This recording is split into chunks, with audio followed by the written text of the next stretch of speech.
Good evening, members and guests. We appreciate everyone being here with us this evening.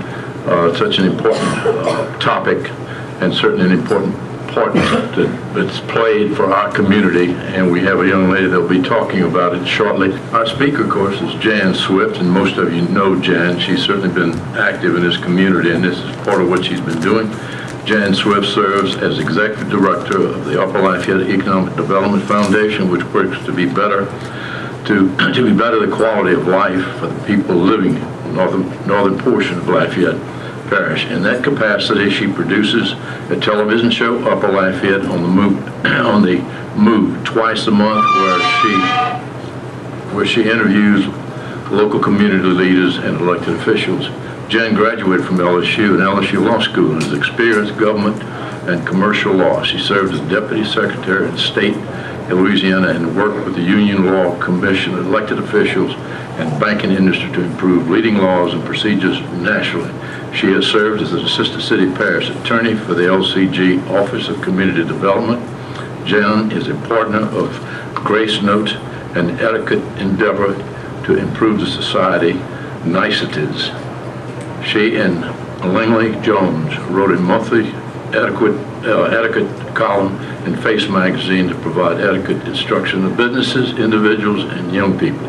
Her civic activities include serving on the board of the Hilliard Museum, the Lafayette Parish Republican Executive Committee, Vice Chair of the Lafayette Parish Public Education Stakeholders Council, advisor member of the Junior League, member of the Chamber of Commerce, and a graduate of 2014 Leadership Louisiana classes. She is past board member of the Executive Committee, member of the Chamber of Commerce, and a graduate of the 22nd Leadership Lafayette class. She is married to JanSwift and has 2 daughters and 2 dogs who she keeps her very busy. We appreciate you being with us, Steve. Thank you, Jan.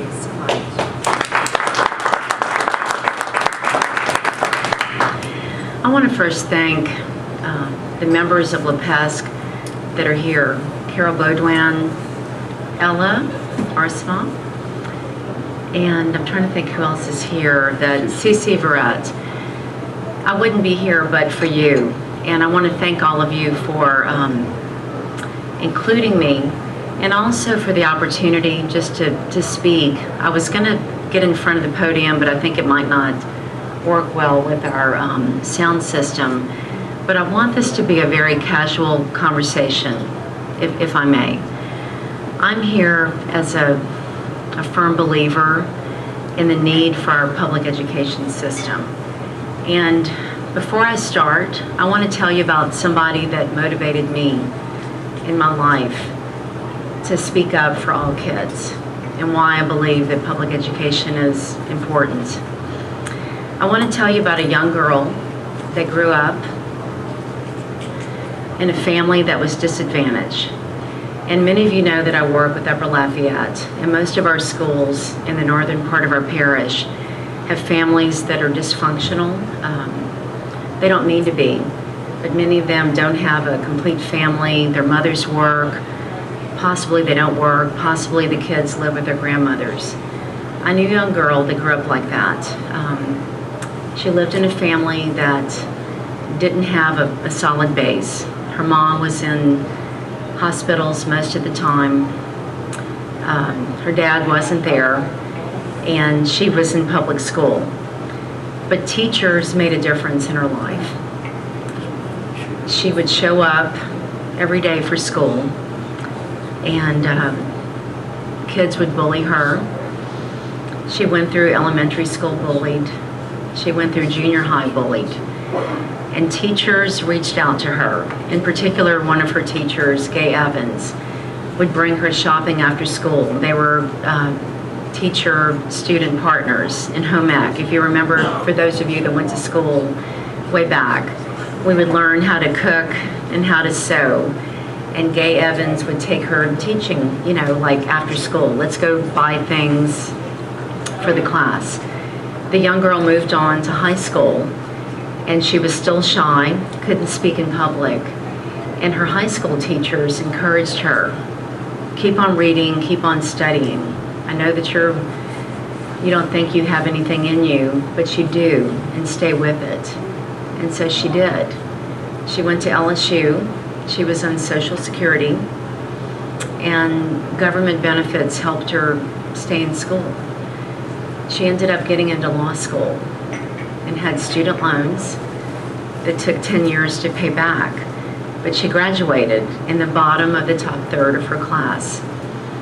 And the girl I'm talking about that never really would have amounted to anything without her teachers and without a very strong public school system was me. And I'm here. Thank you.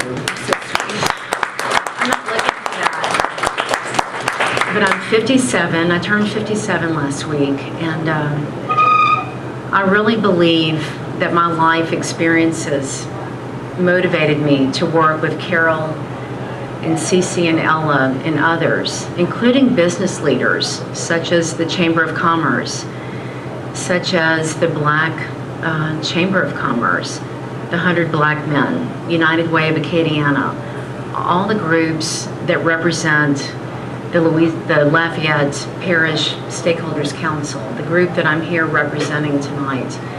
I believe that my life led me to that place. And I want to ask you to consider possibilities for opportunities for our schools.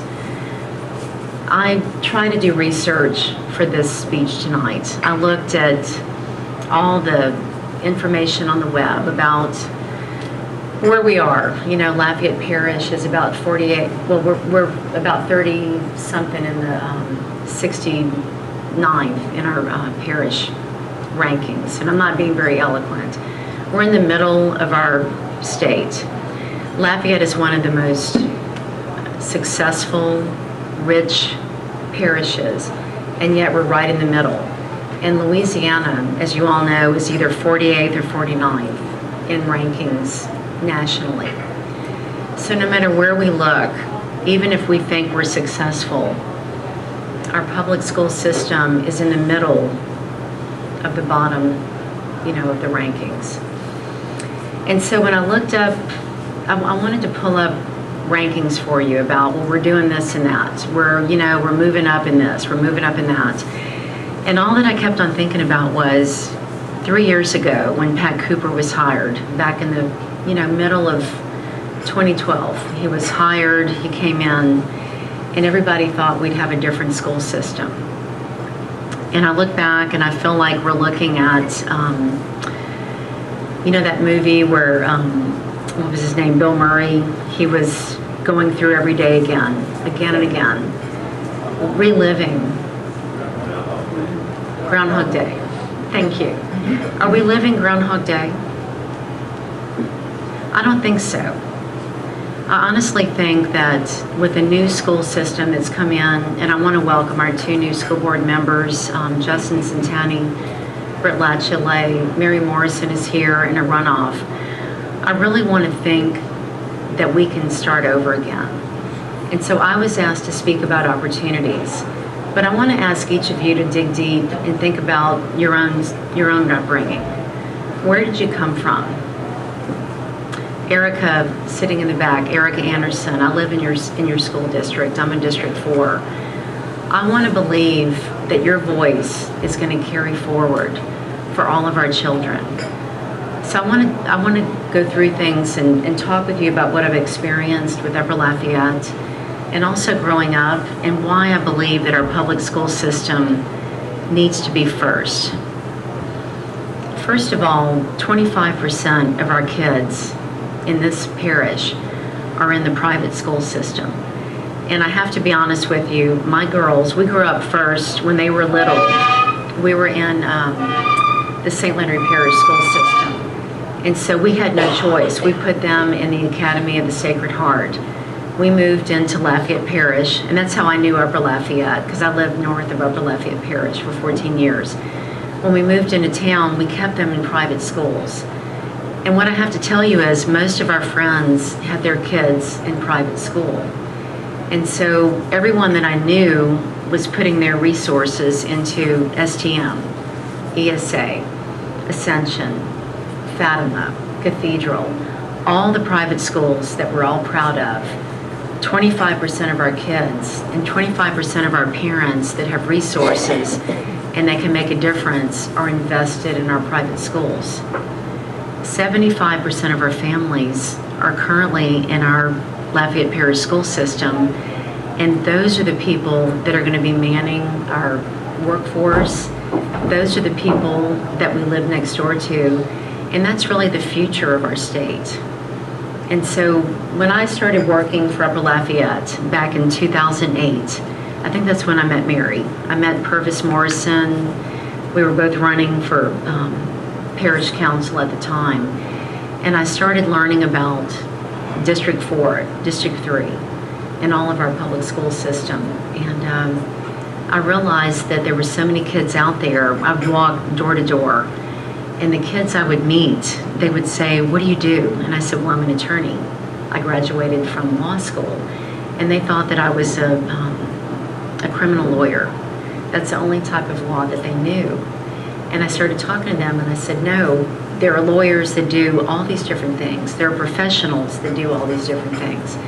And there was a disconnect between the children and the adults in our community. And so when I started working for Upper Lafayette, one of the things we wanted to focus on was education to improve our community. And I don't know how many of you went to public schools here. Did any of you graduate from public school in our community? From all over our community. Are most of you from Lafayette Parish? Mike? I mean, I grew up in Baton Rouge, but Carol? Yeah. Ella? CC? Right. But did you graduate from public schools? Most of you from public schools. What I learned when I started working for Upper Lafayette was there's a big divide in our community, and we started studying what's going on, and there's 30% of all of us. There's 30% that are undereducated, out of work, having children that are not being, their needs are not being met. And 70% of us, and those are the ones that graduate from school, are moving forward. And so with Upper Lafayette, my work has enabled me to see what's going on. And I just wanted to talk to you about what I've learned with our school system. We've been working for, how many years? 5 years. LaPesc was started. It's a 15-member group, and it's mainly community groups that are involved in trying to change things. But what I've seen over this past 5 or 6 years is that we have the business community trying to help make things different, and then we have the rest of the community that don't seem to be communicating. And so what I want to leave with you tonight is, and I'm not sure how to say it, Carol, the teachers that call me, the students that we work with Upper Lafayette, the involvement that we have with LaPesc, there's a big disconnect between what is needed in our community and what is happening. And I guess I've been sitting on the Chamber of Commerce Board, I've sat on these different committees, and the people that really need help are the teachers in our parish school system. I'm meeting with two principals this week. I'm meeting with Acadian Middle School tomorrow. Linda Nance is the principal. And then on Thursday, I'm meeting with Melinda Voorhees. And both of them have reached out to me just as an individual with Upper Lafayette and with LaPesc. And they want to know, how can we get regular people back into the school system as volunteers? And so I'm here tonight to ask you, what can we do as an opportunity to engage people to get back into the school system? I'm going to meet with them. Linda Nance has contacted me, and actually her school is now rising up in the scores. And what has happened is they had about 50 kids in our school system that were eight and a halfers, they were called. They were kids that could not move forward into the next, high school stage, and they were moved into Northside High. And so you've read about Northside High being now an F school.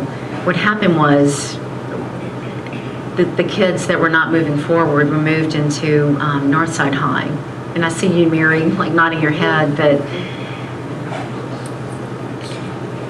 I'm not sure what we need to do as parents. I see Britt and Justin here, and we're trying to reach out to you to see what can we do as a community to plug back into the school system. And I brought the statistics. Actually, Northside High is now an F school, but they were probably the lowest performing.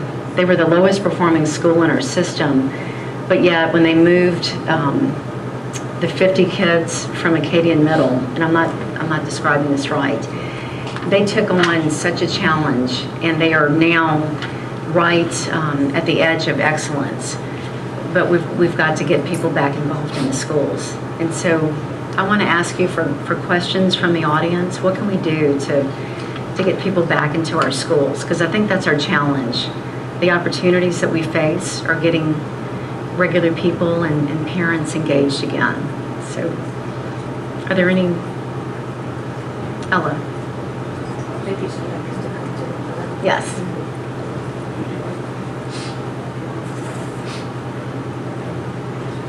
Hi, you all know me, I'm Ella Arsenal. One of the things to get parents back involved in the school system is to have a principal and administration at schools make us feel welcomed and invited to their schools, and have roundtable discussions about issues that are going on in our school. We want to empower parents to want to help their children in schools. You know, we don't need to cut parents down when they're not doing a good job as a parent.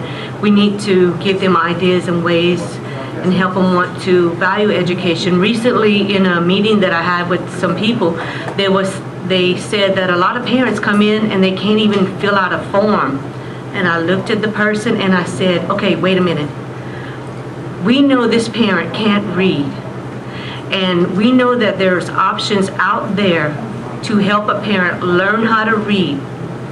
Why aren't we at least offering parents the opportunity to get to be able to read, to go to classes, to be able to read? It's up to a person whether they want to take advantage of it or not. Some people might not know that that opportunity is out there for them. So having a good administration and people in the community that are reaching out and trying to empower parents and help lift them up will do a great deal of service in the future with the kids and getting them to be vested in education. The biggest problem I see in our school system is discipline. And I don't think it's mean or cruel to expect to hold children accountable. And we need to work on that. Thank you. Thank you.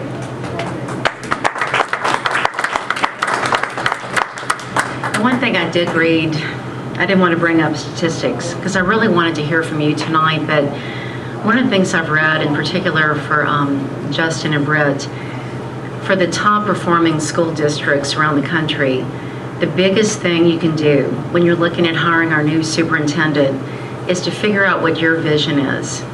And I realized once I was speaking, I do have a lot of statistics to share, but the biggest thing we can do is listen to each other as a community about what we want. And I think we do want more discipline, but I think one of the things that's made us be that Groundhog Day school district is that our school system and our elected officials have not articulated what they want to see in our school system. And so it's not a challenge, but maybe a request to think about what you guys want when you're serving. Because I think if you can be on board when you hire our new superintendent, you can communicate better and you can pull us in. But I really didn't want to be challenging as much as asking tonight. But one of the things I want to see, and one of the things I think LePesque is wanting to see, is that our new school board is walking hand in hand with our new superintendent. No matter who you hire, we want to see the best for our kids, but you have to be hand in hand with your vision. Because I think if you can walk in together, the superintendent won't be blindsiding you saying, this is what we want. I think you need to tell them what you want as a school district. And I know that most of us want to see our kids excelling and not having that 30% dropout rate. So I'm going to turn over the mic to Erica. Erica Williams. You were asking about some suggestions with Northside High School, and I just want to let you know that last week I did attend the parent-teacher organization meeting. At that meeting, Kenneth Boudreaux actually sent out a correspondence, which I pushed through my Facebook page and others also, but I had to call him to ask, okay, this is a parent-teacher organization meeting, is the community invited? And he said, yes, the community is definitely invited, but when I actually came to the meeting, there were many people that came out to that meeting that asked the same question. Because it's parent-teacher organization, the community feel that it's only for parents and teachers. So we had no idea that it was open to the public. So when you're meeting with Ms. Voorhees, you may want to let her know, which we kind of spoke that the other night, is that if you call it parent and teacher organization, then the community thinks that it's exclusive of us. But now we know that we're invited and we're welcome there. But a lot of people had that question, and a lot of people were kind of reluctant to come, but later found out that they were invited to come. So that was one thing. Another thing is that at that meeting I made a speech, a call to action speech, and in that call to action speech I talked about setting up task force and people rendering their skills and talents to help children. And in that, we came up with about 5 different task force that we actually signed up for. Many people signed up. They were motivated. They signed up for task force, and as long as they follow that through, I think that you're going to see some transitions at Northside. But there are many task force that we did come up with, and they're ready to work.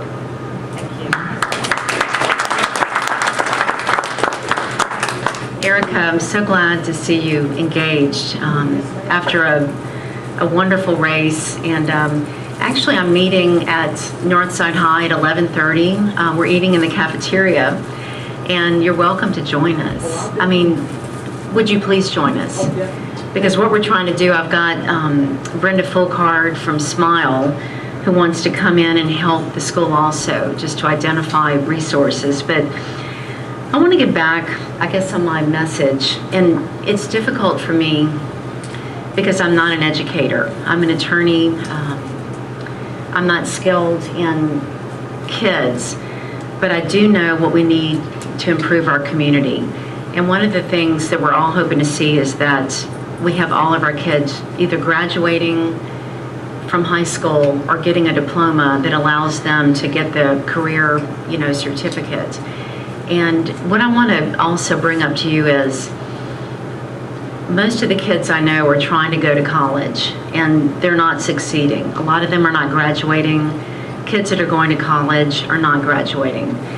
And we've heard about this career to diploma certificate. And last year in Louisiana, only about 128 kids ended up getting a certificate in all of our state to where they were certificate ready. And I read the statistics and I thought, we have 90,000 people moving into Louisiana in the next 20 years or so. Lake Charles, right by us, has about $101 billion in new projects going on. And yet we're still focused on college readiness, and we're not getting out kids that know how to have a trade. And those kids can make more money than some of the kids that are graduating from high school. And I'm speaking from my own experience. I have a senior in my family. She's probably a 5th-year senior and possibly going into 6th-year senior. And she's going to be in the arts. And she may end up still having to go to the community college or some other trade school if she wants to get an actual diploma that readies her. And so what I'd like to see for you to look at for opportunities in our school system is for business people, for our elected school board officials, business leaders, and others to step up. Jackie, people like you that are Republican women leaders, talking to our kids about what is important in life. And it's not about what degree you have, because probably most of you don't know what your friends here graduated in from college, but you know that they've given back to their community. They've offered their services to the community, and they're also skilled in what they do. And so my message is for opportunities, what can we do not only to go into the school system, Erica, and offer ourselves as volunteers? Can we mentor kids? Ask them, what do you like to do? What do you want to do? What can we do as business leaders to talk to you about, here's a career path. Do you want oil and gas? Do you want to look at law? Do you want to look at being a teacher? But what do you want to do in your life? What inspires you? And then bringing in community leaders to speak. And you don't have to be a community leader. I mean, what is that? Why can't we just be moms and dads? Do we have to be leaders? Can we just be maybe, the next door neighbor that goes in and talks? Can we maybe be the volunteer that brings in the cake, for lunch? Why can't we be that? And so I probably went all around the universe, and I regret that I did that. But every statistic I looked at, everything I looked at went back to how we're failing as a state and how we're failing as a community. And I don't see that. I don't see that we're failing. I think we're on the edge of greatness.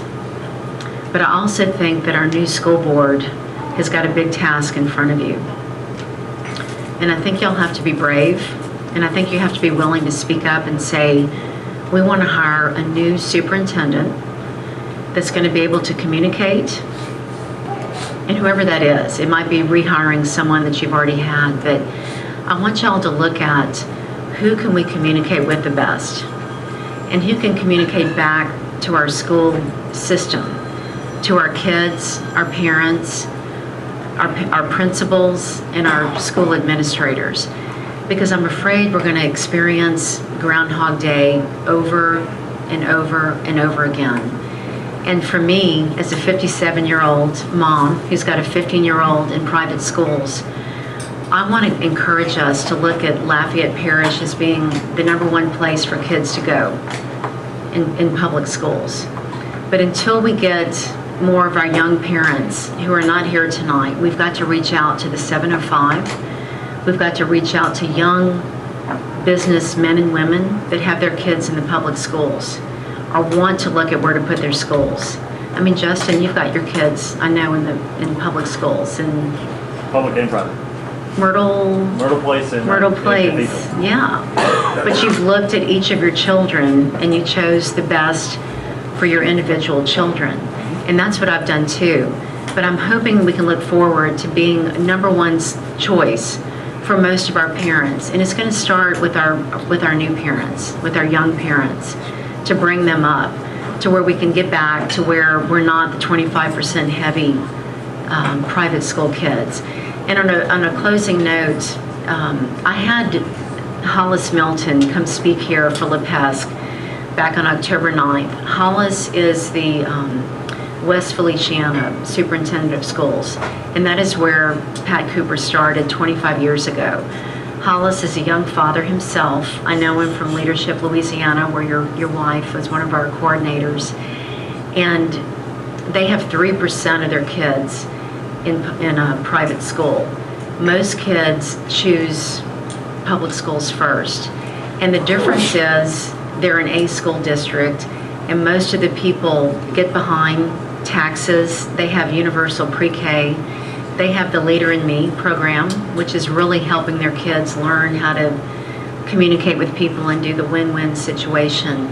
But when you have that flip in the chart, when you have most of your families in the public school system, you really do have opportunities to support what you need. And I think that's one of the places you guys can start with, telling us that we can trust that you're listening to us. And I really see a bright future for our community. But I want to congratulate all of you that are here that are elected, wish our candidates well, and thank those that ran. I think you are our future. I think you're the opportunity for us to keep on speaking up and let people know that you care about our public schools. And in the meantime, all of us here, if you can volunteer in our public schools, if you can show up, Mike, all of you that are here, if you can show up and speak and volunteer to teach junior achievement, tell the kids what you've been through, I think those are our real opportunities for our future. So, are there any questions? Ella, you don't have any questions? No? No questions? Yes? I wonder if you could give me am I yelling too loud? No. Okay, I wonder, is it all right to sit or should I come up? That's just a simple question.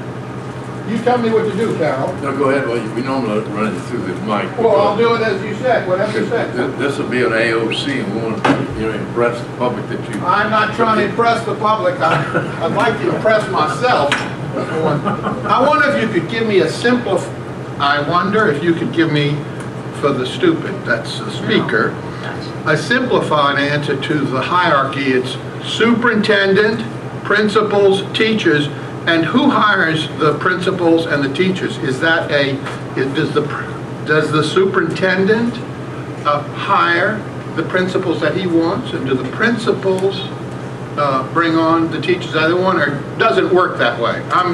Was in business once, and that's probably way off the mark. I wonder if you could clarify that, if it makes sense. It does make sense. And the reason I say it makes sense is under Act 1, passed in 2012, there was a big change in our law. And superintendents are empowered to be CEOs for the school district. Now, the school board members hire the superintendent. School board members. Members, elected school board members represent their districts, and they hire the superintendent. And as I was saying, you should be hiring a superintendent that is following your vision. And that vision is going to be to hire principals for the schools that carry forth what our school district wants to see. And the superintendent has some input in who the principals will be, or that's Yes. the body again?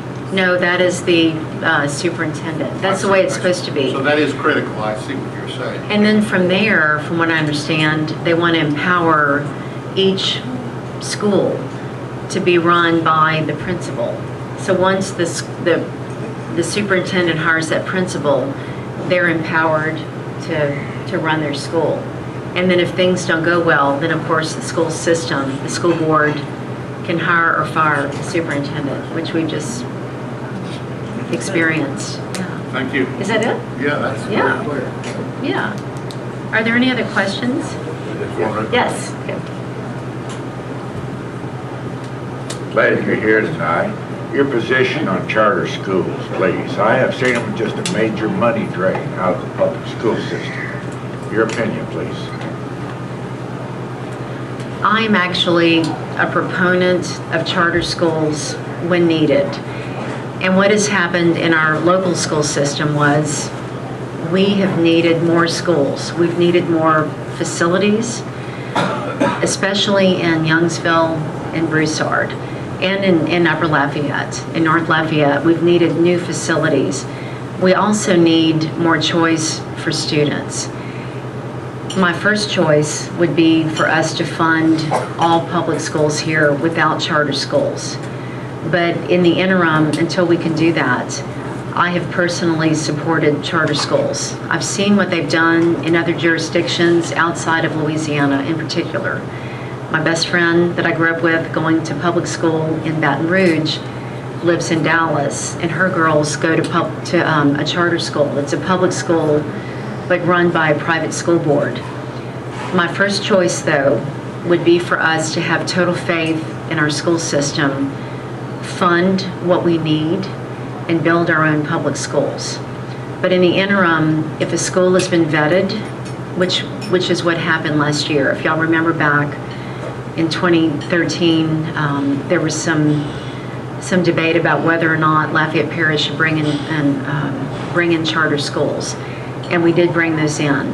That is not the first choice, but in the interim, until we can fund adequately our facilities and school system, I think we need to give parents the choice they need. And the reason, if I can explain for Upper Lafayette Parish, under the current turnaround plan, Pat Cooper was trying to move all of our kids to where they stayed from pre-K, K through 8th in the same school system, because a lot of kids move back and forth. They're homeless. A lot of them move around, and there was no consistency. And he was trying to keep kids from pre-K, K through 8th in the same school system, so that when they hit high school, they would have the same teachers that were watching over them.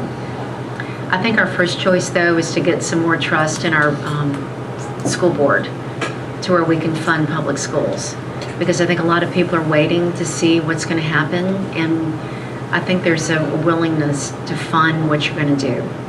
And did I answer your question, though? I'm not trying to be around the board. It's a good start. So many of the New Orleans charter schools have failed. Yes. They took a lot of taxpayers' money and they closed down. I know. What's happened here in Lafayette Parish, I think there was a concern about the money being drained from our school system, and we still had more kids registered in the regular public schools even after the charter schools opened. So we had an influx of public school students even with those new schools opening. But our first choice should always be, I think, our public school system. Yeah. Yes. Cece? And you're on the LaPesque board that voted on that. Yes, thank you. I just wanted to tell you that since our election, I have been, and I think you got some information, I have been researching. I researched before I joined LaPesque, while I've been with LaPesque, and paid particularly close attention to our election campaigns this year. And I want to tell all of the people who ran, they did an excellent job. I definitely think we have a good start, a fresh start, and we need that. That being over with now, almost, the next step is to focus on our visions, and I wasn't sure what that would be for a new school board, but I did find in the United States we have something like 5 very good school districts that follow similar goals, focus, missions, responsibilities. And of course, you know, my favorite education system by now is Finland. I think I've talked to most of you about that. They are #1 in the world-class education system. They are that way because they're independent of everything. They don't have another government to follow. They follow their own, each individual community plan, as long as they educate the children like they're supposed to. There's to meet some standards, and that was what was important with the standards. Finland has 5 missions and responsibilities. The only one that I'm really partial to in the U.S. is the one in Charlotte, North Carolina, who follows 8 visions, and they've maintained it for several years, and they're one of the top 5. So we're hoping, I have sent LaPesque some of the information, and I'm hoping that our new board members will take a look at that too. And if you don't like researching, just call me or text me or email me and I'll send it to you. So I'm looking forward to what we're going to be doing soon.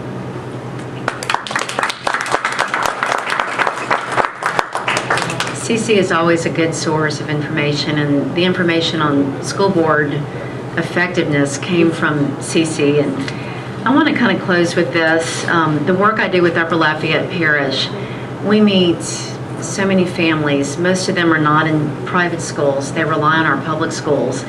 And this was from Run Upper Lafayette. This was a young 3-year-old that I met. And his mom called me today wanting to get this photo. And they're a proud member of the public school system. And I want to tell you that what we'd like to see from our perspective is pre-K for everyone, universal health care in our schools, but also just a school board that communicates with your superintendent. So when y'all hire the new superintendent, please elicit from him what his plan is, or her, what her plan is.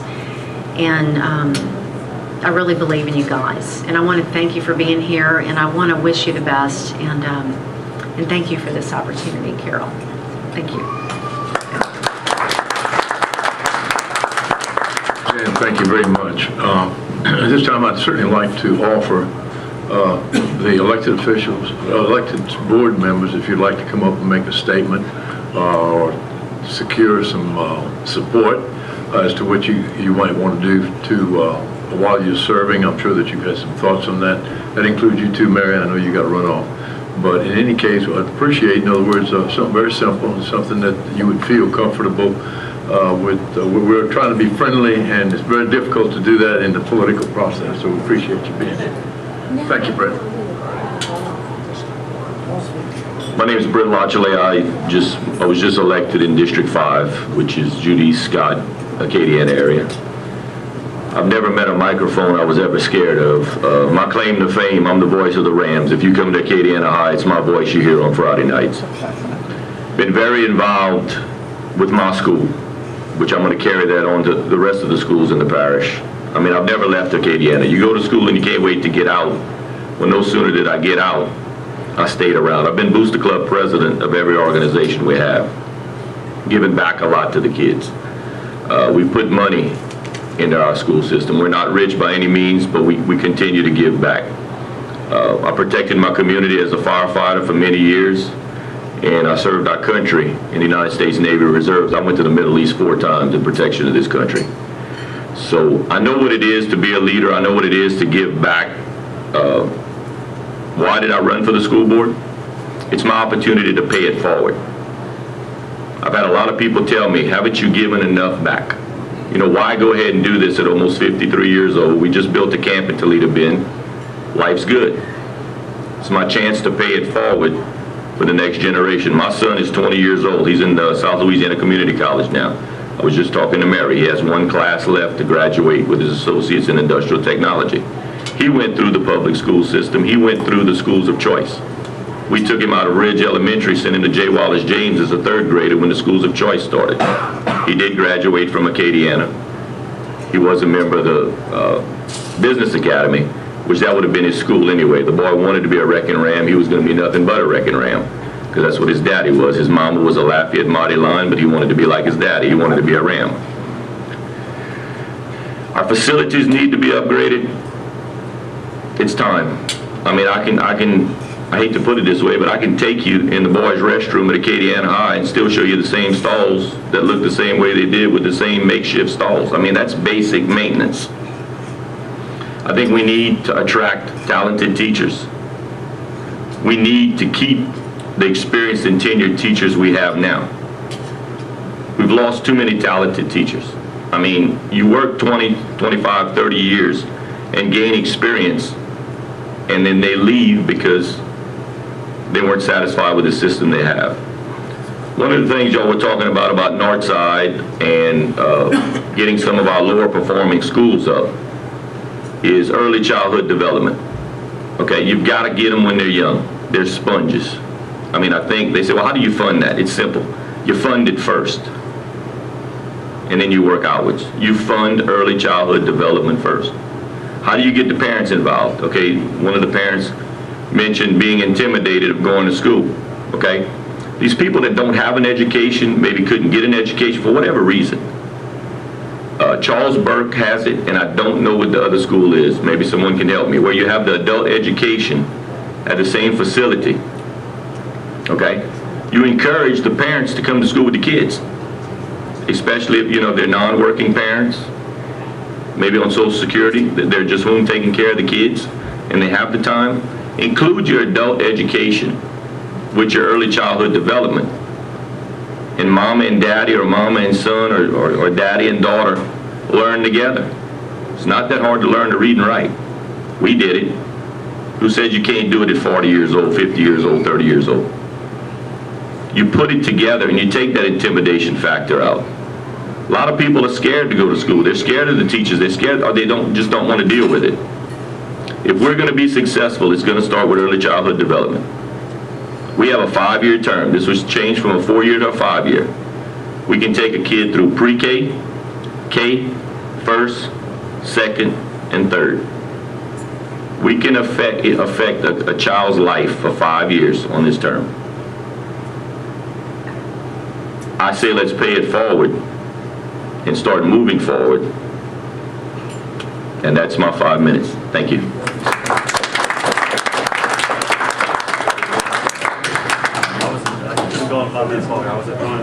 I was going to take Mary's time if she wants to go.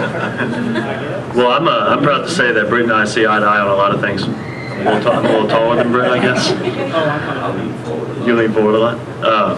No, I come from the opposite end. Britt's got a son that's almost out of community college, and I've got my oldest child of 3 is in first grade, and I have a 5-year-old in pre-K and a 2-year-old son right behind them. So I'm doing this for my children and the children of every other parent in Lafayette Parish, and speaking to your idea of making sure we communicate with the superintendent, I couldn't agree more.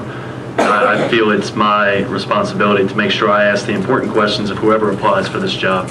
And one of the most important questions is early childhood development, because we have a lot of at-risk children and a lot of children that are getting free and reduced lunches that really need our help to not only stay where they need to be, but succeed in life. And like Britt said, we get them when they're young. I mean, I read a statistic that said a kid doesn't know that they're behind until they're in 2nd grade.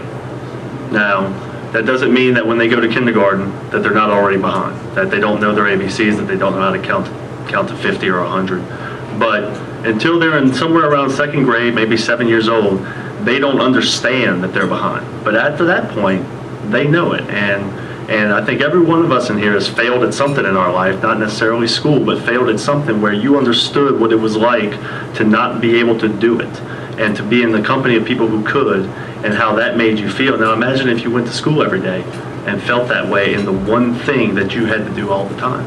And so it's so incredibly important for us to catch these kids and get them up to speed before they fall into that trap to where they feel like they can't do it and they give up for whatever reason it is. I mean, they all come from different circumstances, but they all arrive at the same point where they're behind.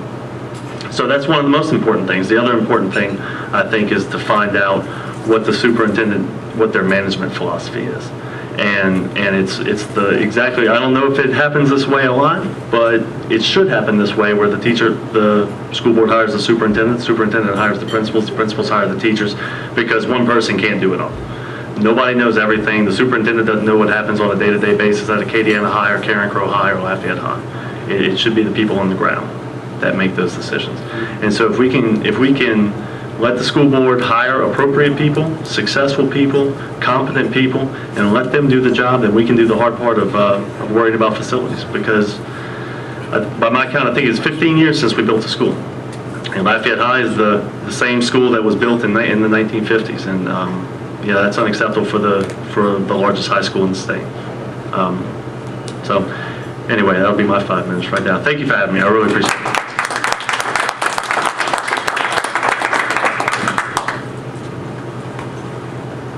Good evening. I'd like to thank everyone for having me here today. First, I'd like to start off as all 3 of my kids graduated from public school. My oldest daughter went on to get her PhD, and it was such a wonderful experience.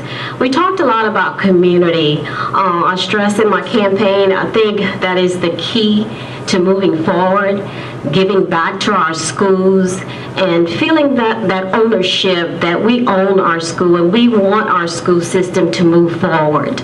So graduates of the school, we need you back. We need you back volunteering, whether it's tutoring or helping an adult learn how to read or to write, or working with a young child. I really think that if we really look at our community and bring back what you have gotten to give back to the community, I think that's one of the really components that we really need. Also, communication, working with the superintendent and a school board, moving in the right direction, understanding what we need, making the right decisions, and understanding our teachers, what do they need. If they're having problems in the classroom, if they don't feel they have enough time to teach, they're having to do too much data entry, data-driven, we need to look at that and listen to them, because they are the ones that are in the classroom with our students, teaching them. If they have a problem, we need to know about it, and we're going to bring it to the table and address it. Look at the way we're evaluating the teachers, look at the assessments. If it's too much assessments, many teachers will say, I know what's wrong with little Johnny or little Susie. I don't need a test to tell me, but I need more more time to work with them. I need more time with my students. Things like that needs to be addressed. Just to say a few things. But anyway, I'm looking forward to becoming a school member. Hopefully that'll happen on December 6th. And really excited. I think we have a good board, and looking forward to selecting a superintendent that we can all work together and move our system forward. We have all the components that we need. We just need to put them together with our community, our school board members, our superintendent, working together for the same goal. And we can do that. We can. We have lots of opportunities. Businesses, I've talked about opening a community foundation where you could give to that foundation and donate to a school to fix the facilities or whatever we need in the community. So you could give back that way. We have many businesses in Lafayette. How about each one adopt a school or do something for a school? You imagine all the businesses we have here that's successful? What if they just give a little bit into our school system? I just see so many opportunities. I'm really excited about the opportunity to serve and bring these ideas to the board and move our system forward. And I know that we can do it. So thank you very much. Thank you very much. Thank you all three of you. It's a great beginning, I think, and we're looking forward to visiting with you all at meetings, and certainly hope that you come back to Concerned Citizen and ask us some, to help or to do something constructive for this educational system. And it come to mind, it's hard for me to believe that Lafayette, with the second largest university in Louisiana, have some great people here. Jan talked about it. She's talking about being 30th in the state. And don't think it just happened overnight. I'm a follower. I'm not an educator by vocation, but I have been watching this for 61 years. Don't do the math on me so you'll know my age. But anyhow, I'm happy that I was able to see the importance of improving where we were. Before Dr. Cooper arrived here, the Lafayette Parish School System was tied for 27th out of 69 or 70 school districts in this state. Some parishes have an extra taxing district, and so that to me is not acceptable. And I just hope that we can get on the same page and put all the differences aside and remember why we're there, because we're dealing with children, and if we didn't have children to deal with, we wouldn't have to get a school board system going. I mean, it's pretty simple, and I just hope and pray that improves, and I certainly saw some real thought there by all three of y'all, and thank y'all for coming out this evening. We appreciate it very, very much. Just to let you know, 2 weeks from tonight, that's December 1, we have a gentleman that he's brought by a leader in a community, and you don't have to have Cajun blood to come to this meeting, but anyhow, he has been extremely good for building this community, and that's Warren Perrin. I don't know if a lot of you probably know of Warren, because he's done an excellent job of dealing with CODA and promoting the French language and getting that immersion program to actually why it's still here. He has been a helper in doing that, and if you'll please come to that meeting, you'll get a lot more, because they've written a book on this, and they've done a lot of things over in Erath, over at the museum there. So if y'all would please come attend, I think it would be a worthy cause. I'd like to announce one other thing before closing. We have a young lady that had a terrible accident this evening on Johnson Street, and I also just want to, all of us here have pretty good voices, and I want y'all to be able to sing happy birthday to Jackie LeBlanc.